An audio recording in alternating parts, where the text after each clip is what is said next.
नमस्कार, मैं हूं राजेश सिन्हा। दोस्तों, हम आपके लिए करंट अफेयर से जुड़ी जानकारियों का एक ऐसा कलेक्शन लेकर आते हैं जो आपके बहुत काम आता है।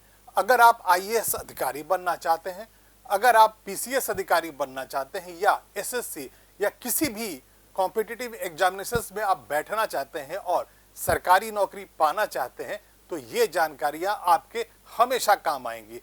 हम हर बार यही कोशिश करते हैं कि जब हम इन जानकारियों को इकट्ठा करें तो हम उन्हीं खबरों को लेकर आए, आप तक पहुंचाए जो आपको एग्जामिनेशन हॉल में प्रश्नों में नजर आ जाए। तो आइए नजर डालते हैं कि आज हम आपके लिए क्या लेकर आए हैं। 107 एमपी एमएलएस पर भड़काऊ भाषण के मामले, एडीआर की रिपोर्ट है ये। स्कूलों में आत्महत्या पर तैयार हुई नई गाइडलाइंस और वीर गाथा प्रोजेक्ट 3 में 1,36,00,000 छात्र हुए शामिल। और अब खबरें विस्तार से। अब हम बात कर लेंगे इस देश के सांसदों और विधायकों का। जी हाँ, एडीआर यानी एसोसिएशन फॉर डेमोक्रेटिक राइट्स ने एक रिसर्च करके एक जारी की है रिपोर्ट, और उसमें यह बताया गया है कि देश भर में 107 से ज्यादा यानी 107 एमएलएज और एमपीज ऐसे हैं जिनके ऊपर भड़काऊ भाषण यानी हेट स्पीच के मामले दर्ज है। हुआ कुछ यूं है कि एडीआर ने इन विधायकों और सांसदों के द्वारा इलेक्शन के दौरान इलेक्शन कमीशन में जो जमा किया गया था हलफनामा, उसका विश्लेषण किया गया, और इन हलफनामों के विश्लेषण के आधार पर एडीआर ने यह रिपोर्ट जारी की है और यह कहा है कि इन विधायकों ने, इन सांसदों ने यह बताया है अपने हलफनामे में कि उनके ऊपर भड़काऊ भाषण के मामले दर्ज है। आइए इस पर डिटेल रिपोर्ट देख लेते हैं। राजनीतिक दलों के नेताओं द्वारा भड़काऊ भाषण के मामले सामने आते रहते हैं।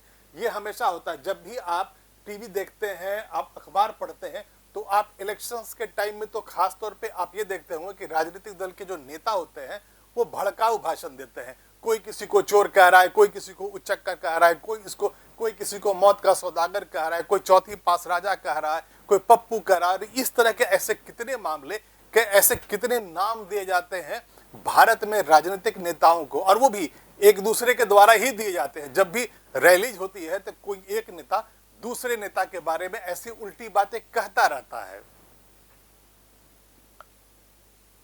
दरअसल एडीआर यानी एसोसिएशन फॉर डेमोक्रेटिक राइट्स ने ऐसे विधायकों और सांसदों की एक सूची जारी की है जिन पर भड़काऊ भाषण देने के मामले दर्ज हैं। मतलब ये ऑफिशियली दर्ज है, उन लोगों ने भड़काऊ भाषण दिए हैं, हेट स्पीच दिया है, यानी उनके ऊपर एफआईआर दर्ज हुई है। एडीआर और नेशनल इलेक्शन वॉच ने सभी मौजूदा सांसदों और विधायकों के अलावा पिछले 5 वर्षों में देश में हुए चुनावों में असफल उम्मीदवारों के चुनावी हलफनामे का विश्लेषण किया। इसका मतलब यह है कि एडीआर और नेशनल इलेक्शन वॉच ने पिछले 5 वर्षों में उन सभी उम्मीदवारों का जिन्होंने इलेक्शन में पर्चा दाखिल किया था, लड़े थे, उनका जो हलफनामा है उसका विश्लेषण किया है। और जो खास बात यह है कि ये जो सारे जो हलफनामे थे उसमें बहुत बड़ी संख्या में ऐसे उम्मीदवार थे जो जीत करके लोकसभा में पहुंच गए, मंत्री बन गए, विधानसभा में पहुंच गए, वहां राज्यों में वो मंत्री बन चुके हैं, लेकिन उनके ऊपर भड़काऊ स्पीच के मामले दर्ज हैं। एडीआर की इस रिपोर्ट के अनुसार पूरे देश में 107 सांसदों और विधायकों पर भड़काऊ भाषण देने के मामले दर्ज है। भड़काऊ भाषण का मतलब यह होता है कि कोई भी नेता, वो मान लीजिए कि वो लोकसभा के लिए खड़ा हो, विधानसभा के लिए खड़ा हो, मंत्री हो, विधायक हो, सांसद हो, वो ऐसी बातें कहता है पब्लिकली जो अमर्यादित है, जो गालियों की श्रेणी में आता है, जो जनता की भावनाओं को भड़काता है, जिससे लोग भड़क जाते हैं, दंगे हो जाते हैं, आपस में मारपीट कर लेते हैं। तो ऐसे ही शब्दों के प्रयोग को भड़काऊ भाषण माना जाता है। देश भर के भड़काऊ भाषण यानी हेट स्पीच देने के मामले में उत्तर प्रदेश के जो नेतागण हैं वो सबसे ज्यादा है, यानी वो नंबर 1 प्रदेश हो गया है। और राज्य के 16 सांसद और विधायकों पर इस तरह के मामले दर्ज हैं।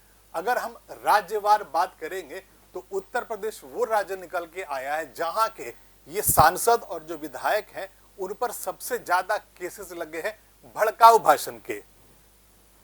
उसके बाद बिहार के सांसद आते हैं। बिहार के सांसद और विधायकों का जो संख्या है वो 12 है, यानी कि 12 सांसद और विधायक जो बिहार से आते हैं वो इस तरह के मामलों में घिरे हैं। पार्टियों के हिसाब से अगर हम बात कर लें तो विधायकों के भड़काऊ भाषण के मामला में बीजेपी सबसे आगे है। इसका मतलब यह है कि जब ये विश्लेषण किया एडीआर ने और जब देख लिया कि इतने सारे एमएलएज और इतने सारे सांसद हैं जिनके हलफनामों में इस बात की घोषणा की गई है कि उनके ऊपर भड़काऊ भाषण देने का आरोप है, तो उनमें सबसे ज्यादा एमएलएज और एमपीज निकल कर आए वो बीजेपी वाले थे। इस रिपोर्ट में ये बताया गया है कि बीजेपी के 20, कांग्रेस के 13, आम आदमी पार्टी के 6, समाजवादी पार्टी वाईएसआरसीपी के 5-5, डीएमके और राष्ट्रीय जनता दल के 4-4, टीएमसी और एसएचएस के 3-3, एयूडीएफ के 2 और AIMIM, CPIM, NCP, SP, TDP, TMP, TRS, केएस1 और 2 निर्दलीय विधायकों ने अपने खिलाफ भड़काऊ भाषण के मामले घोषित किए हैं। बता दें कि मान्यता प्राप्त राजनीतिक दल भड़काऊ भाषण से संबंधित मामले घोषित करने वाले उम्मीदवारों को टिकट देने में पीछे नहीं रहते हैं। इसका मतलब ये हुआ कि वैसे हम जब बात कर रहे थे ये पैन इंडिया बात कर रहे हैं, इसमें बहुत सारी छोटी छोटी पार्टियां होती हैं और वो अगर ऐसे दागी उम्मीदवारों को टिकट देती है तो सवाल उतना बड़ा नहीं उठता है। हालांकि गलत है, चाहे आप छोटी राजनीतिक पार्टी हैं या बड़ी राजनीतिक पार्टी है, अगर आपने किसी दागी उम्मीदवार को अगर टिकट दिया है तो सवाल आपसे जरूर पूछा जाएगा। लेकिन अगर बात राष्ट्रीय राजनीति की करें और बड़ी बड़ी राजनीतिक पार्टियों की बात करें, मान्यता प्राप्त राष्ट्रीय राजनीतिक पार्टियों की बात करें जैसे बीजेपी, कांग्रेस, तो वो इस मामले में पीछे बिल्कुल नहीं रहती हैं और वो पूरी स्क्रीनिंग के बाद भी, यानी कि जब वो कैंडिडेट्स को फाइनल करते हैं ये राष्ट्रीय राजनीतिक पार्टी के नेता, तो उन्हें ये पता होता है, उनकी डिटेल जब उम्मीदवारों के उनके सामने होती है तो उसमें लिखा होता है कि इनके ऊपर इतने केसेस दर्ज है और भड़काऊ भाषण वाले मामले भी उसमें लिखे होते हैं। लेकिन इसके बावजूद बीजेपी, कांग्रेस जैसे राष्ट्रीय राजनीतिक दल भी इन लोगों को अपना उम्मीदवार बना लेते हैं और फिर इलेक्शन में जीतने के बाद यही लोग देश की संसद में पहुंच जाते हैं, राज्य की विधानसभा में पहुंच जाते हैं और उसके बाद मंत्री बनकर आपका यानी देश के फैसले भी लेते हैं। पिछले 5 सालों में भड़काऊ भाषण से संबंधित मामले घोषित करने वाले 480 उम्मीदवारों को पार्टियों ने विधानसभा चुनाव, लोकसभा चुनाव और राज्यसभा चुनावों के लिए अपना प्रत्याशी बनाया। इसका मतलब साफ है कि 480 उम्मीदवार ऐसे आए जिन्हें इन राजनीतिक पार्टियों ने अपना उम्मीदवार बनाया, उन्हें लोकसभा, राज्यसभा और विधानसभा भेज दिया, उनमें से कई मंत्री बन गए। और ये जो 480 है ये वही लोग हैं जिन लोगों ने अपने हलफनामे में साफ साफ लिखा था कि वो भड़काऊ भाषण देने वाले आरोपी हैं, उनके ऊपर केस दर्ज हो चुका है कि वो भड़काऊ भाषण देते हैं। इस पूरी रिपोर्ट को अगर हम विधायकों के हिसाब से आकलन करें, यानी राज्यों की विधानसभा में जो चुन करके एमएलए जो आते हैं, अगर उनके आधार पर हम इसका विश्लेषण करते हैं तो ये पाते हैं कि एडीआर ने ये कहा है कि 9 की संख्या के साथ बिहार और उत्तर प्रदेश इस मामले में बराबरी पर है। मतलब इस मामले में यूपी और बिहार में दागी एमएलए की जो संख्या है वो बराबर है, दोनों के पास 9 और 9 ऐसे एमएलए हैं। असम और तमिलनाडु के 5-5 विधायक हैं जिनके खिलाफ हेट स्पीच का मुकदमा दर्ज है और इसके बाद दिल्ली, गुजरात, बंगाल के 4-4 विधायकों के नाम इसमें आते हैं जिनके खिलाफ इस तरह के आपराधिक मामले दर्ज हैं और उन लोगों ने अपने हलफनामे में इस बात की घोषणा भी की है। और अगर बात झारखंड, उत्तराखंड की कर लेते हैं तो झारखंड और उत्तराखंड में 3-3 ऐसे विधायक हैं जो दागी हैं इस मामले के। कर्नाटक, पंजाब, राजस्थान, त्रिपुरा के 2 और 2, 1-1 मध्य प्रदेश और ओडिशा, जबकि गुजरात के 2 सांसद और 4 विधायक इस सूची में है। मतलब यह हुआ कि गुजरात जैसे बड़े स्टेट के भी यहाँ पर 2 सांसद और 4 विधायक ऐसे हैं जिन्हें टिकट दिया गया, उन्हें जिता करके संसद भेजा गया, उन्हें गुजरात की विधानसभा में भेजा गया और वो दागी हैं हेट स्पीच के, मतलब उन्होंने भड़काऊ भाषण दिए हैं। 107 एमपी एमएलए पर भड़काऊ भाषण देने के केस दर्ज हैं।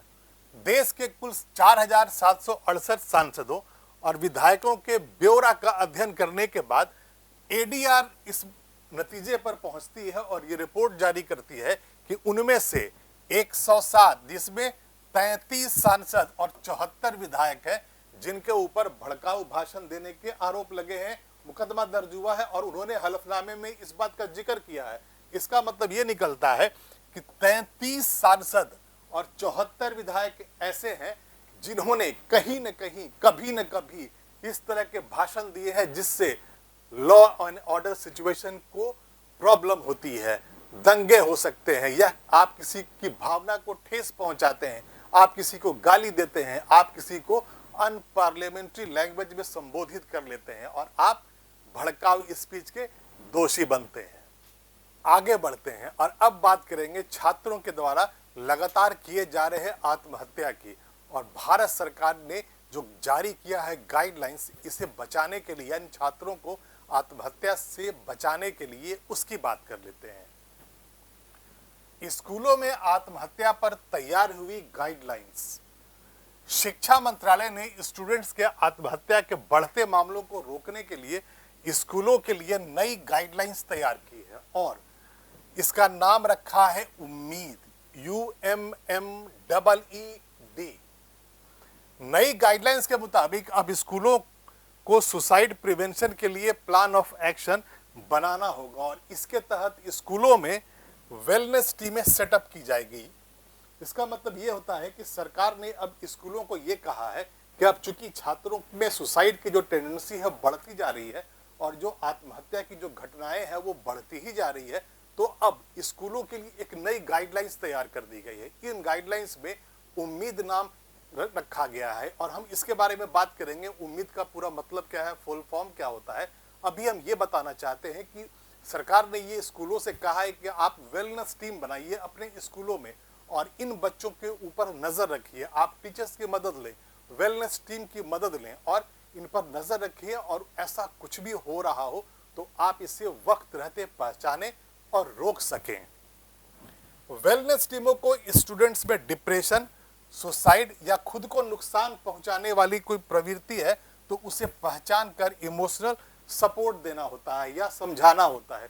इसका मतलब यह है कि कोई वेलनेस टीम है किसी स्कूल में, किसी कोचिंग संस्थान में, अगर किसी बच्चे को देखता है और वो समझ रहा है कि ये डिप्रेशन में है बच्चा, उसे अपने एकेडमिक करियर की चिंता कुछ ज़्यादा ही हो रही है, वो अपने साथ वाले बच्चों के साथ अपने आप को उनके बराबर या उनसे आगे नहीं कर पा रहा है और वो डिप्रेशन की ओर जा रहा है, तो ऐसे में उस वेलनेस टीम को एक्टिव होना पड़ेगा और उस बच्चे को समझाना पड़ेगा, उस बच्चे को डिप्रेशन में जाने से रोकना होगा, तभी ये सब रुक पाएगा। यानी कि छात्रों में जो आत्महत्या की जो संख्या लगातार बढ़ती जा रही है, जो प्रवृत्ति छात्रों में घुसती जा रही है, उससे रोका जा सकेगा। शिक्षा मंत्रालय ने जो ये नई गाइडलाइंस जारी की है और उसका नाम उम्मीद रखा है, तो आइए अब एक एक करके हर लेटर के बारे में आपको बताते हैं। वेलनेस टीम के लिए उम्मीद गाइडलाइंस के 6 पॉइंट्स हैं, 6 इसमें पॉइंट्स हैं। पहला, अंडरस्टैंड, यानी कि समझना। किसी भी बच्चे को आप पहले समझें कि उसकी मनोस्थिति क्या है। मोटिवेट, यानी आप प्रेरित करें। अगर आपने किसी बच्चे को समझ लिया है और जान लिया है कि इसके अंदर इस तरह की टेंडेंसी डेवलप हो रही है, यानी कि वो डिप्रेशन में जा सकता है, अपने आप को वो हार्म पहुंचा सकता है, सुसाइडल रास्ते पर जा सकता है, तो आप उसे समझाइए, आप उसे प्रेरित कीजिए जिंदगी में वापस आने के लिए। मैनेज, यानी स्थिति से निपटना है। अब आपने पहचान भी लिया कि हाँ ये बच्चा डिप्रेशन की ओर जा रहा है, आप उसे प्रेरित कर रहे हैं और वो नहीं हो पा रहा है, उससे मुश्किल हो रही है, तो आपको इस स्थिति से निपटना भी है हर हाल में। एम्पैथाइज, यानी कि सहानुभूति रखना। जब कोई बच्चा वेलनेस टीम के सामने आ जाता है इस तरह का और वो बच्चा डिप्रेशन में जा रहा है, तो आपको उस पर गुस्सा बिल्कुल नहीं करना है। आप उसके साथ सहानुभूति रखें और वो भी इस तरीके से रखें कि उसे पता ना चले कि आप उसे सहानुभूति दे रहे, आप उससे प्यार से बात करें, अपने बच्चे की तरह बात करें और उसे इस तरह के जाल में फंसने से रोकें। एम्पावर यानी कि सशक्त करना। अब जब बच्चा आपके ही पास है, आप उसे इस डिप्रेशन में जाने से रोक रहे हैं, तो आप उसको अलग अलग तरीके से एम्पावर करें, उसको बताएं कि तुम्हारे अंदर में क्या शक्ति है, तुम क्या अच्छा कर सकते हो। कोई बच्चा है जो अच्छे नंबर नहीं ला पा रहा है, तो आप उसे बताएं कि अगर इस सब्जेक्ट में आप अच्छे नंबर नहीं ला पा रहे हो तो दूसरा सब्जेक्ट है उसमें आप अच्छे नंबर ला सकते हो, वहां पर आप अपनी जिंदगी को सक्सेसफुल बना सकते हो। यानी उस बच्चे को उसके अंदर से ही एम्पावर, डेवलप यानी विकसित करना। उस बच्चे को आप कैसे विकसित करेंगे? मान लीजिए कि कोई बच्चा है इंजीनियरिंग की कोचिंग में है, वो या फिर वो स्कूल में है, वो इंजीनियर बनना चाहता है और उसका मैथ कमजोर है, तो आपको क्या करना चाहिए? आपको ये करना चाहिए कि उसे बताना चाहिए कि नहीं, मैथ जिंदगी में ही सब कुछ नहीं है, इंजीनियर बनना ही जिंदगी में सब कुछ नहीं है। वो चाहे तो इतिहास ले सकता है, वो चाहे तो कोई और सब्जेक्ट ले सकता है, लॉ पढ़ सकता है, वो जज बन सकता है, कलेक्टर बन सकता है। अगर इंजीनियर ना बने तो क्या है, वो कलेक्टर बन सकता है। इसी चीज को विकसित करना है आपको उस बच्चे के अंदर में। किसी बदलाव से गुजर रहे स्टूडेंट्स पर ध्यान देना होगा खास तौर पे। यानी कि अगर आप स्कूल में हैं, कोचिंग संस्थान में हैं और आप वेलनेस टीम के मेंबर हैं या आप टीचर हैं और आप किसी बच्चे में इस तरह की टेंडेंसी देख लेते हैं, तो आपको ध्यान देना होगा, उसमें जो बदलाव आते हैं उससे नोटिस करना होगा। गाइडलाइंस में बच्चों की रोजमर्रा जिंदगी में होने वाले तनाव की वजह भी हाईलाइट की गई है। इनमें घर से दूर स्कूल जाना, स्कूल बदलना, स्कूल से कॉलेज जाना, पेरेंट्स, दोस्त या किसी करीबी की मौत होना इसमें शामिल किया गया है। यानी कि ये जो गाइडलाइन सरकार ने जारी की है उसमें कुछ ऐसे पॉइंट सरकार ने बताए हैं जिसकी वजह से जो बच्चा है वो इस रास्ते पे चल पड़ता है। उसमें कुछ ये हैं, जैसे आप दूर स्कूल जाते हैं, आप थक जाते हैं, एंजाइटी हो जाती है, थक जाते हैं, जाते जाते ही आप, तो आप पढ़ेंगे क्या? ऑब्वियसली आपका माइंड डिस्टर्ब रहेगा। आपके पेरेंट्स ने स्कूल बदल दिया है, हो सकता है कि पेरेंट्स को ये लग रहा होगा कि इस स्कूल में पढ़ाई अच्छी नहीं हो रही है और मेरा बच्चा यहाँ इंजीनियर नहीं बन सकता है, तो स्कूल बदल दिया जाता है। वहाँ का जो माहौल है वो उस बच्चे के अनुकूल नहीं रहता है और इसी में बच्चा एंजाइटी में आता है, डिप्रेशन में जाता है। स्कूल से कॉलेज जाना, वहाँ माहौल बदल जाता है। पेरेंट्स जो होते हैं वो दबाव डालते हैं। होता यूँ है कि आम मिडिल क्लास फैमिलीज में ज़्यादातर जो माँ बाप है वो यही चाहते हैं कि उनका बच्चा जल्दी से जल्दी सक्सेसफुल हो जाए, इंजीनियर बन जाए, डॉक्टर बन जाए, अच्छी सैलरी मिल जाए और समाज में उसका अच्छा स्थान हो जाए। और इसी वजह से वो अपने बच्चों के ऊपर दबाव डालते हैं कि तुम्हें इंजीनियर बनना है, तुमको सक्सेसफुल बनना है, अच्छी सैलरी पानी है। और ये सब जो वजह है बच्चों को डिप्रेशन की तरफ ले जाती है। इसके अलावा टीनेज में होने वाले शारीरिक और मानसिक बदलाव, पीयर प्रेशर, करियर को लेकर स्ट्रेस, एग्जाम में अच्छा करने का प्रेशर, ये सब पॉइंट्स में शामिल है। होता यह है कि जब बच्चा कोई स्कूल में होता है या कॉलेज में जस्ट जाता है, 12th में होता है, उसे अपने करियर बनाने की चिंता होती है। जब वो अपने आसपास के बच्चों को देखता है तो अब वहाँ पर वो बच्चे भी मिलते हैं जो सक्सेसफुल हो गए होते हैं, वो डॉक्टर बन चुके होते हैं, इंजीनियर बन चुके होते हैं, कोई बहुत ऊंची सैलरी पे होता है, तो इन बच्चों में हीन भावना आने लगती है, उनके ऊपर प्रेशर होने लगता है कि अगर मेरे बगल के फ्लैट वालों को हर महीने 4 लाख रुपए सैलरी मिल रही है, वो भी सिर्फ 2 या 3 साल की नौकरी में, तो मुझे भी वही चाहिए। इस तरह के जो प्रेशर पॉइंट्स आते हैं आपके ब्रेन्स पे, ये बच्चों को नुकसानदेह होते हैं और बच्चे कभी कभी सुसाइड की राह पर चलने लगते हैं। सरकार की इन गाइडलाइंस में इस बात पर भी ध्यान दिया जाना है कि जो टीचर्स हैं, जो पेरेंट्स हैं, उनको खास तरह की ट्रेनिंग दी जाएगी ताकि वो इन बच्चों पर ध्यान रख सके और इन बच्चों को इस तरह की टेंडेंसीज में जाने से बचा पाए। टीचर्स और पेरेंट्स को भी ट्रेनिंग दी जाएगी। इसके अलावा स्कूलों के टीचर्स और पेरेंट्स को बच्चों में खुद नुकसान पहुंचाने की प्रवृत्ति पहचानने की ट्रेनिंग दी जाएगी। इसका मतलब यह है कि आप अगर पेरेंट्स है, आपका बच्चा अगर स्कूल में पढ़ता है, वो आने वाले दिनों में इंजीनियर बन सकता है, डॉक्टर बन सकता है, तो आपको इस तरह की ट्रेनिंग दी जाएगी, आपको इस तरह के पॉइंट्स बताए जाएंगे कि जब आपका बच्चा घर आता है स्कूल से तो उसके बिहेवियर में क्या चेंजेस हैं ये आप नोटिस कर पाए और उस ट्रेनिंग के आधार पर आप अपने बच्चे को इस रास्ते पर जाने से रोक पाएंगे। ऐसे स्टूडेंट्स जिनमें सुसाइड सिम्टम दिखे, उनके लिए वेलनेस टीम को तुरंत एक्शन लेना होगा। इस रिपोर्ट में खासतौर पे कहा गया कि अगर कोई बच्चा वेलनेस टीम के सामने आ जाता है और इस तरह के सिम्टम अगर उसको दिखते हैं उसमें, तो आपको बिना देर किए उस बच्चे पर खास फोकस करके उसे इस रास्ते पर चलने से रोकना होगा।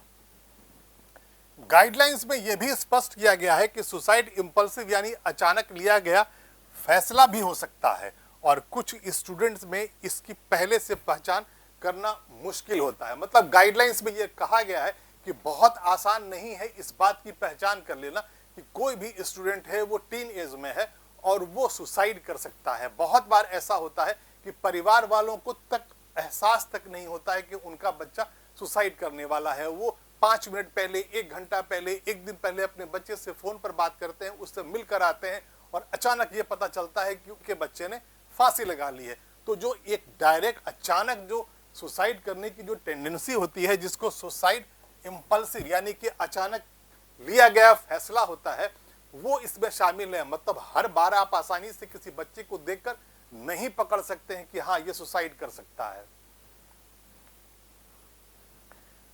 क्या कहा गया है इस मसौदे में? ये जो पूरा ड्राफ्ट तैयार हुआ था, ये जो पूरा मसौदा है, उसमें क्या क्या पॉइंट्स और हैं?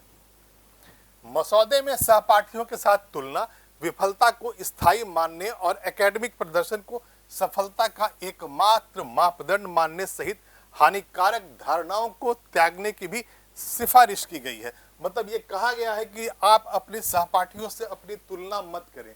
मतलब कोई बच्चा है, वो मान लीजिए कि वो 10th में है, 11th में है, 12th में है, और उसके साथ बैठने वाले जो बच्चे हैं उनको अगर 98% आते हैं, 99% आते हैं, तो उन बच्चों को ऐसा बनाना होगा कि वो बच्चे उनके साथ तुलना बिल्कुल अपनी ना करें।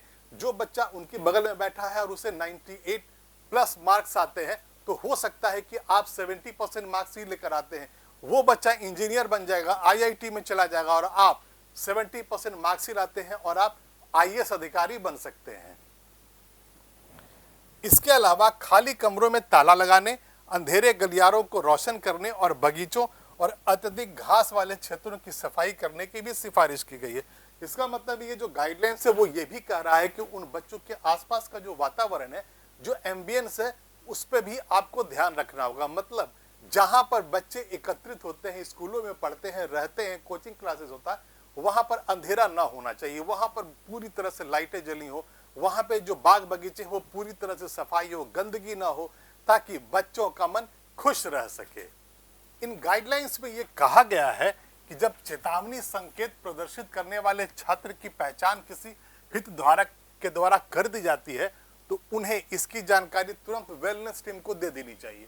मतलब कि किसी बच्चे में आप इस तरह के अगर सिम्टम्स को देख लेते हैं, आप उसके शुभ चिंतक हैं, रिश्तेदार हैं, दोस्त हैं, स्कूल के टीचर हैं, तो आपको जो आपके स्कूल में, आपके कोचिंग संस्थान में जो वेलनेस टीम है, उसे बिना देर किए उस बच्चे के बारे में तुरंत बताना चाहिए। दिशा निर्देश में यह कहा गया है कि वेलनेस टीम मानसिक स्वास्थ्य के बारे में जागरूकता पैदा करने और आत्महत्या की रोकथाम की दिशा में निर्देशित गतिविधियों के कार्यान्वयन में महत्वपूर्ण भूमिका निभाएगी। यानी जो वेलनेस टीम है उसके ऊपर ये पूरा का पूरा दारोमदार रहेगा कि इस तरह का कोई मामला आता है तो उसे कैसे, उस स्थिति से कैसे निपटा जा सके। हालांकि अकेले वेलनेस टीम आत्महत्या की रोकथाम के लिए स्कूल के प्रयासों में पर्याप्त नहीं होगी। इसके लिए सभी हितधारकों के समर्थन की आवश्यकता है। यहाँ पे हितधारक का मतलब यह है कि कोई बच्चा है, अगर वो क्लास 10 में पढ़ रहा है, किसी स्कूल में है, तो हितधारक का मतलब वह उसके पेरेंट्स हैं, उसके सिबलिंग्स हैं, उसका भाई है, उसकी बहन है, माँ है, पिता है, उसका बेस्ट फ्रेंड है, क्लास में बगल में बैठने वाले जो बच्चे हैं वो हैं, या फिर स्कूल के उसके टीचर्स हैं जो उसे रोज पढ़ाते हैं, रोज उसको देखते हैं।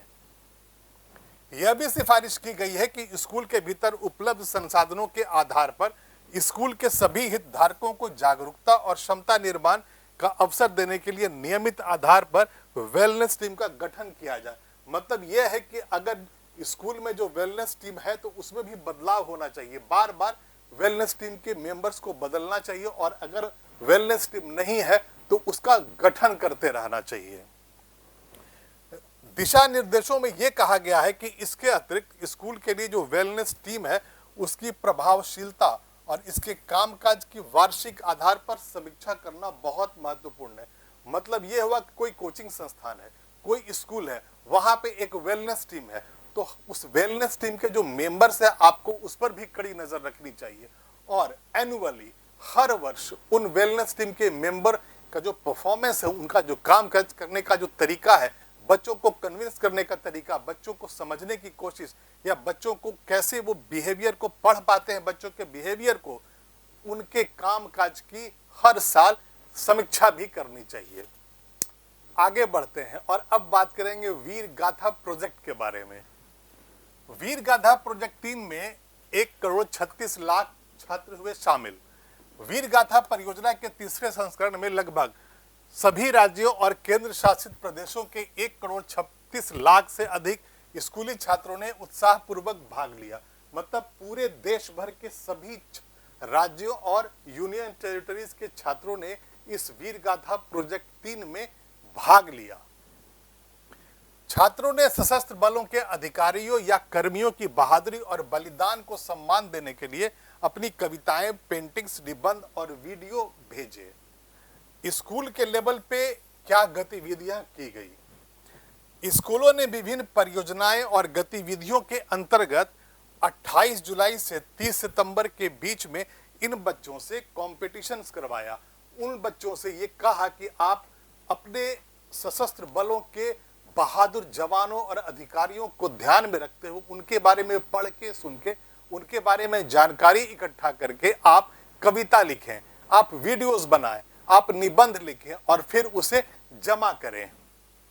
स्कूलों ने इन बच्चों से जो प्रविष्टियां मंगवाई थी उनमें से स्क्रीनिंग करके हर स्कूल से सर्वश्रेष्ठ 4 ऐसी जो प्रविष्टियां थी उसको सरकारी पोर्टल MyGov पोर्टल पर, इसको यानी कि जो डिफेंस मिनिस्ट्री का जो पोर्टल है जहां पर इन प्रविष्टियों को अपलोड करना था, वहां हर स्कूल ने अपने स्कूल के सारे बच्चों से इस तरह के कंपटीशन के बाद जो प्रविष्टियां मंगवाई थी, जो उन्होंने सबमिट किया था, इन अधिकारियों, इन सशस्त्र बलों के कर्मियों के बलिदान और पराक्रम के बारे में उनमें से 4 सबसे अच्छी प्रविष्टियां, यानी कि टॉप जो 4 जो प्रविष्टियां थी इन बच्चों के द्वारा बनाई गई, उनको भारत सरकार के इस पोर्टल पे अपलोड कर दिया। इसके अलावा इस प्रोजेक्ट के अंदर में देश के वीरता पुरस्कार विजेताओं के बारे में स्कूली छात्रों के बीच जागरूकता पैदा करने के लिए रक्षा मंत्रालय और अपने क्षेत्रीय संगठनों, सेना, नौसेना, वायुसेना के माध्यम से देश भर में स्कूलों में वर्चुअल या आमने सामने जागरूकता कार्यक्रम या सत्र आयोजित किए। मतलब रक्षा मंत्रालय ने सेना, नौसेना, बाकी जितने भी संगठन है जो रक्षा मंत्रालय के अंतर्गत आते हैं, उनकी मदद से रक्षा मंत्रालय ने देश भर में स्कूलों में इस तरह के सत्रों का आयोजन किया, जिसमें फेस टू फेस लोगों ने इंटरेक्शन किया। बच्चों ने इन बहादुर जवानों और अधिकारियों के बारे में फेस टू फेस बातें की, वर्चुअल बातें की और उनके बारे में, उनकी जीवनी के बारे में और ज्यादा जानकारियां इकट्ठी की। वीर गाथा परियोजना संस्करण 1 यानी कि फेज 1 में 8 लाख से अधिक छात्रों ने भाग लिया था। यानी कि अभी जो खबर आई है वो वीर गाथा प्रोजेक्ट 3 के बारे में है। वीर गाथा प्रोजेक्ट 1 जब हुआ था तो उसमें 8 लाख से ज्यादा स्टूडेंट्स ने पार्टिसिपेट किया था, और वहीं वीर गाथा प्रोजेक्ट संस्करण 2 यानी प्रोजेक्ट 2 में 19 लाख से अधिक छात्रों ने भाग लिया था। वीर गाथा प्रोजेक्ट 1 और 2 के दौरान 25 विजेताओं, जिन्हें सुपर 25 कहा गया था, उनका चयन किया गया और नई दिल्ली में शिक्षा मंत्रालय और रक्षा मंत्रालय द्वारा उन्हें सम्मानित किया गया था। वीर गाथा प्रोजेक्ट 3 में 100 विजेताओं यानी कि सुपर 100 को राष्ट्रीय स्तर पर चुना जाएगा और नई दिल्ली में शिक्षा मंत्रालय और रक्षा मंत्रालय द्वारा संयुक्त रूप से उन्हें सम्मानित किया जाएगा। इसका मतलब ये निकल रहा है कि जब ये प्रोजेक्ट शुरू हुआ था, प्रोजेक्ट फर्स्ट फेज और सेकेंड फेज में सुपर 25 यानी कि 25 विजेताओं को चुना गया था, लेकिन फेज 3 में यानी कि वीर गाथा प्रोजेक्ट 3 में ऐसे 100 बच्चों को चुना जाएगा और उन्हें सुपर 100 का नाम दिया जाएगा और उसके बाद दिल्ली में एक कार्यक्रम आयोजित किया जाएगा शिक्षा मंत्रालय और रक्षा मंत्रालय के द्वारा। वहां पर इन 100 बच्चों को सम्मानित किया जाएगा, पुरस्कार दिए जाएंगे। प्रत्येक विजेता को 10,000 रुपए का नकद पुरस्कार दिया जाना है। इस वर्ष वीर गाथा प्रोजेक्ट 3 में जिला में 4 विजेता, राज्य और केंद्र शासित प्रदेश में 8 विजेता होंगे और ऐसे सभी विजेताओं को संबंधित जिला और राज्य केंद्र शासित प्रदेशों द्वारा पुरस्कृत किया जाएगा। यानी कि जो अलग अलग छोटे छोटे राज्यों में है तो जिलावार यानी कि डिस्ट्रिक्ट वाइज भी हर जिला में 4 ऐसे विजेता होंगे। 4 बच्चों को हर जिला में इसके लिए सेलेक्ट किया जाएगा और उन्हें वहीं पर पुरस्कार दिया जाएगा। और अब नजर डाल लेते हैं इस पूरे प्रोजेक्ट के बारे में, यानी कि वीर गाथा प्रोजेक्ट का कंसेप्ट क्या था।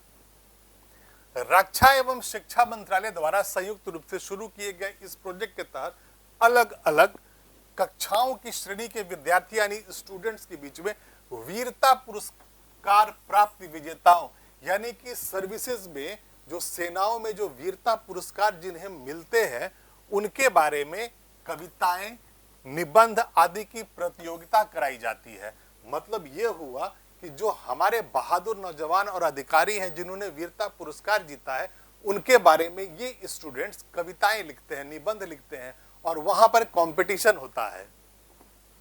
प्रोजेक्ट वीर गाथा को वीरता पुरस्कार पोर्टल के तहत 2021 में लॉन्च किया गया था, जिसका उद्देश्य छात्रों के बीच में वीरता पुरस्कार विजेताओं के साहसिक कार्यों, इन बहादुरों के जीवन की कहानियों का विवरण सामने लाना है, जिससे देशभक्ति और नागरिक चेतना के मूल्य को बढ़ाया जा सके।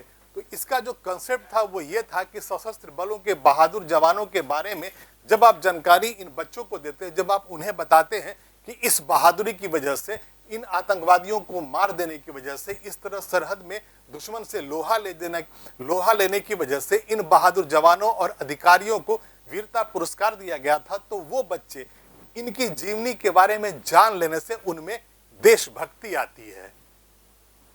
प्रोजेक्ट वीर गाथा ने स्कूली छात्रों को वीरता पुरस्कार विजेताओं पर आधारित रचनात्मक परियोजनाओं और गतिविधियों को पूरा करने के लिए एक मंच प्रदान करके इस महान उद्देश्य को पूर्ण किया है। मतलब ये जो पूरा प्रोजेक्ट है उसकी जो परिकल्पना की गई थी वो ये की गई थी कि एक ऐसा मंच बनाया जाए पूरे देश में जहां पर इन वीरता पुरस्कार प्राप्त विजेताओं, हमारे बहादुर फौजियों के बारे में जितनी भी जानकारी हो सके उनको इकट्ठा एक ही मंच पर कर लें और बच्चों को एक ऐसा मंच दे दें जहां उनकी जीवनी के बारे में, उनकी बहादुरी के बारे में वो बच्चे जान सके और अपने आप को एक सच्चा देशभक्त नागरिक बना पाए। और अभी के लिए इतना ही। हम फिर हाजिर होंगे, जानकारियों का ऐसा ही संकलन लेकर फिर आएंगे। लेकिन आप इस वीडियो को लाइक करें, शेयर करें और इस चैनल को सब्सक्राइब करें। तब तक के लिए धन्यवाद।